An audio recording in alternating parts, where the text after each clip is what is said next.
War Thunder Gamer et aujourd'hui on se retrouve pour une toute nouvelle vidéo. Alors vous vous souvenez la dernière fois que j'ai fait ma vidéo du Corsair, j'avais fait à moitié montée. Et bien maintenant, la voici montée totalement et peinte. Donc voilà, je vous la montre.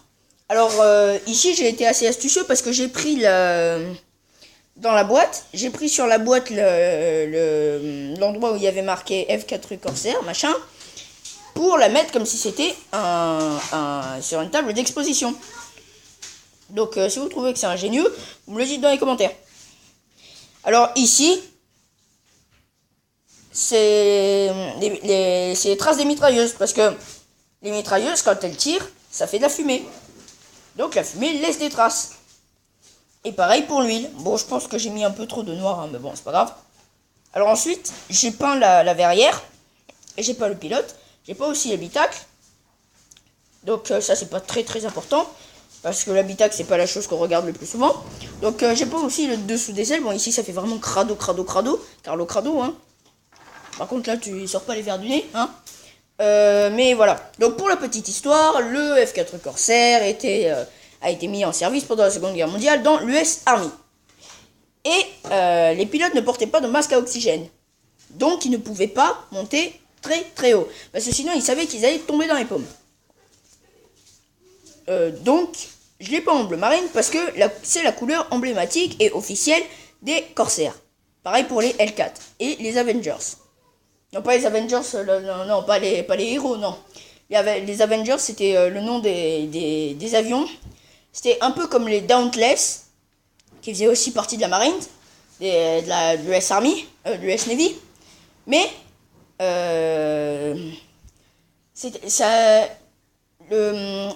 l'Avengers avait la verrière côté pilote, au niveau et jusqu'au milieu d'un AT6 Texan Hardward. Et derrière, il avait... Attends, je vais me mettre en face cam. Voilà, pour qu'on puisse me voir. Et derrière, il avait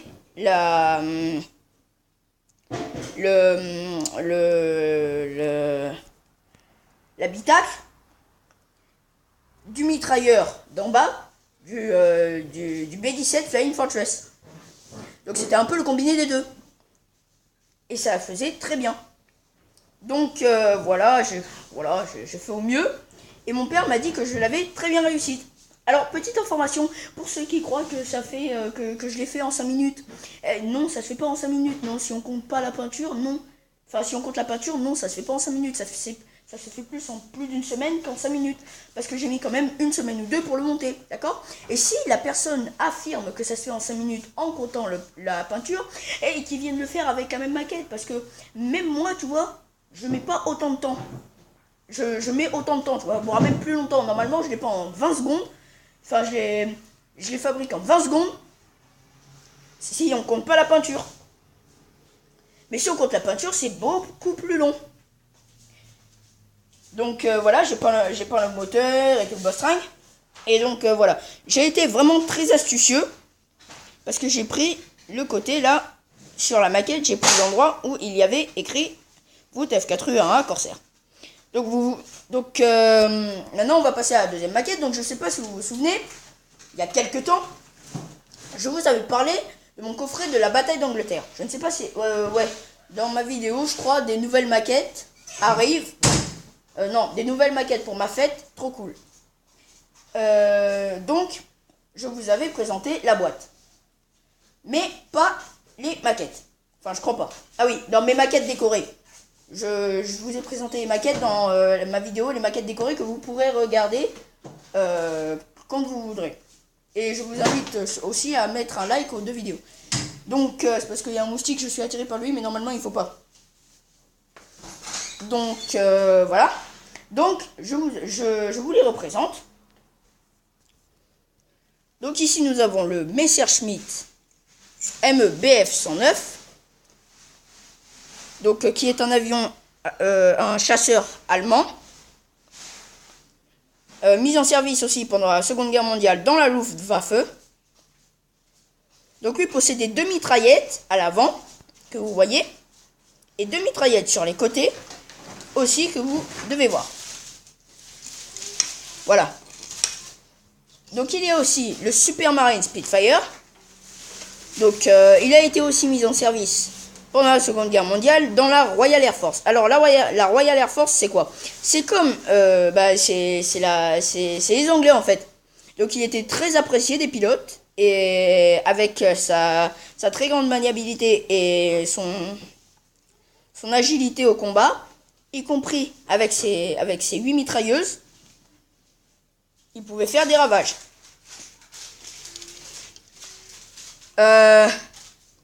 Ici nous avons le Hurricane, le Hawker Hurricane M Mark 1 je crois, comme le Spitfire Mark 1. Donc cet avion fait aussi partie de la Royal Air Force, un petit peu moins apprécié des pilotes, toujours aussi avec ses 8 mitrailleuses, pas disposé idemment, enfin pas disposé pareil que sur le Spitfire. Il était un petit peu moins agile au combat et était un petit peu moins puissant. Et donc je vous avais aussi parlé, je ne sais plus si je vous avais aussi parlé, vous avez dû le voir, le Henkel HE 111 P2. Alors, cet avion, avant que je vous le montre, est un bombardier allemand, un avion de type bombardier allemand de la Luftwaffe, qui possédait, c'était un bimoteur, qui avait un nombre d'équipage un peu moins nombreux. C'était un peu comme le B-17, mais en bien moins nombreux, parce que, pour la petite histoire, je m'écarte un tout petit peu du sujet, c'est une petite parenthèse, les B-17 possédaient 10 membres d'équipage, ce qui est quand même pas mal. Là, il n'y en a que... Alors, je les compte, je suis en train de les compter. 5. Donc, il y a la moitié. Non, 6, 7, je pense, mais les deux autres, on ne les compte pas. Donc, alors, je vais vous le présenter. Donc, une dernière chose, dites-moi si je les ai bien réussis. Les trois, le Hurricane, le Spitfire et le BF-109. Et dites-moi aussi si j'ai bien réussi le F4 Corsair. Maintenant, je vais vous montrer le Henkel. Alors, voilà. Donc, il y en a un là. Il y a le pilote. Il y a le copilote aussi. Enfin, il fait copilote, mais il fait plus gérant au niveau des bombes et mitrailleur. Et les deux autres membres d'équipage, qu'on ne compte pas forcément, ce sont les deux mitrailleurs de côté, comme le B-17, ici.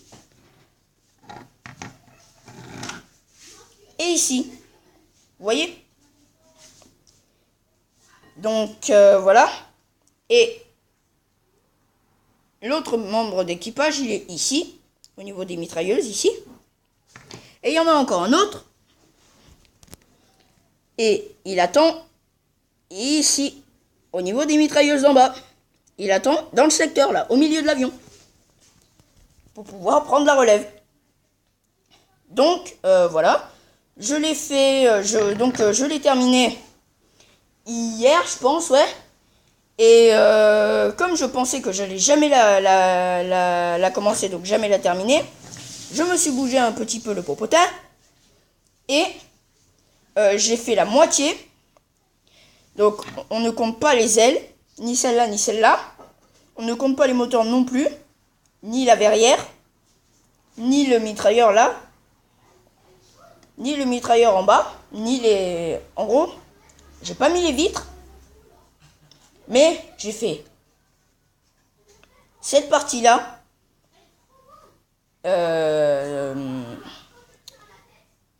en une soirée. Cette partie-là, toute la colonne là, plus un tout petit peu des ailes, un tout petit peu. Donc c'est quand même assez incroyable. Je l'ai fait quand même en 1 heure, je pense. 1 heure, un truc comme ça. Donc c'est quand même assez bien. Donc voilà. Ensuite, j'ai continué le lendemain et je l'ai fini. ensuite, je me suis attaqué à la peinture. Et donc, elle est vraiment très très lisse. Et donc, voilà. Donc, voilà. Je pense, moi, que vraiment, je l'ai bien réussi. Et mon père, il m'a dit, franchement, mon fils, c'est la première fois que tu réussis une maquette intégralement. Donc ici, j'ai mis les décalcomanies. Voilà. Voilà. Et en dessous. Voilà. Donc maintenant, alors à la fin, je vais vous donner 2-3 petites astuces pour bien réussir vos maquettes. Alors, avant ça, je vous précise que les maquettes, comme ça et comme ça, sont, pardon, je vais me mettre en face cam, sont disponibles en vente sur tous les magasins, que ce soit Amazon, eBay, Cdiscount, AliExpress, tout ça. Je crois même que Airfix a son propre, et Tamiya, je sais plus. Oui, Tamiya et Airfix ont leur propre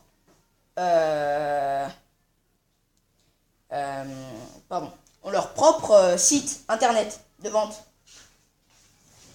Donc Tamiya fait aussi des avions, du modélisme radiocommandé. Mais ça, ce sera dans une autre vidéo. Alors, maintenant, les petites astuces. Alors, déjà pour la peinture, si vous avez une bombe, je vous conseille un truc. Vous voyez le papier calque. Bon, c'est pas vraiment du papier calque, mais bon, vous voyez.